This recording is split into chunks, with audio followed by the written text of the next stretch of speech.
So, welcome to chapter two of Sirens and Summations. I want to really thank everybody for the amazing support I got from my first newsletter. As you guys know, Sirens and Summations has been a pet project of mine. It's really gone on for many decades, having lectured to tens of thousands of people on practices of joyfulness and living a resilient life and about mindset. And there's so many people that are out there that are doing it now. I'm proud to say that I was one of the OGs, if you will, going back in the day. But having this platform and a newsletter where you guys can support the thoughts and ideas to help so many other people. The reshares, the posts, the comments have really been quite amazing, and I really appreciate it. So I basically explained in the first newsletter what Sirens and Summation is about, and I kind of want to get into those experiences as an EMT. Actually, somebody really loved the shirt today. I was at the gym and like, I'll be there for you. Little friends dynamic there. And that kind of has a lot to do with what the Sirens and Summations is all about. So it's basically experiences that I've learned, kind of unique experiences, at least some people feel they are, from being an EMT and seeing people under those circumstances and being a trial lawyer.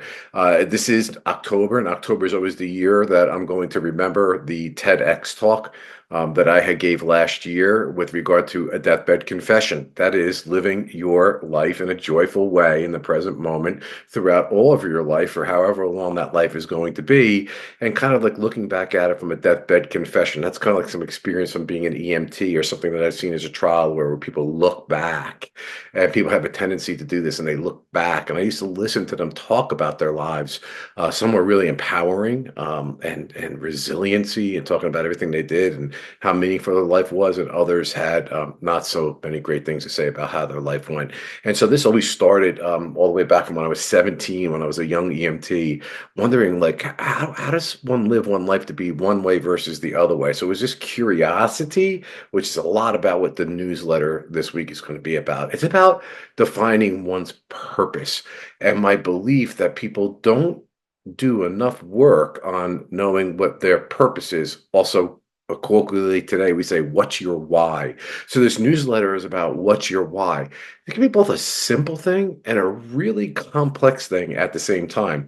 My path as to what's my why, and when I look back on it, clearly was developmental, like, like all things are. So if you're not there and you don't know what your why is, it's okay. If you're older in life and you don't know what your why is, it's okay too, because there's always an opportunity in the present moment to figure out what your why is. All it takes is that one word, curiosity. And in that deathbed confession, when I talked in the TEDx talk, was about when you can look back, if you have an opportunity to say that my life was meaningful and valuable. When I was a prosecutor, I used to say to my assistant prosecutors, you're not going to be looking back and saying how many years did I put bad people in jail, or people that did bad things, I should say.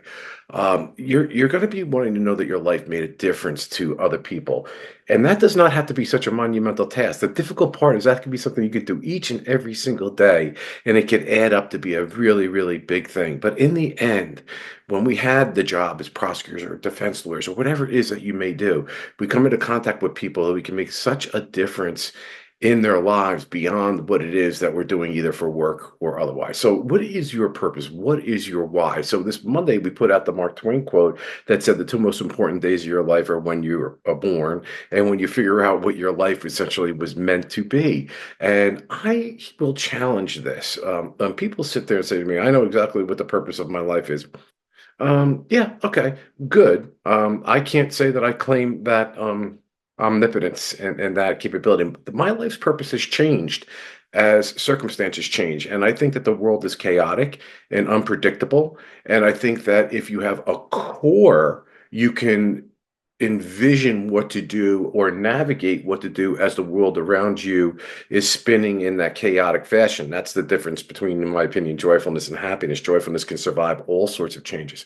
So the what's your why and what's your purpose, it can sometimes feel like something is your why, and then you realize, you know what, it really isn't what my why is and what my purpose is. And that's okay too. It's okay to be wrong. Keep on learning, keep on changing, no matter how old you are, so that you can be one of those people in your deathbed confession that says, I I examined and I re-examined and I considered and I reconsidered.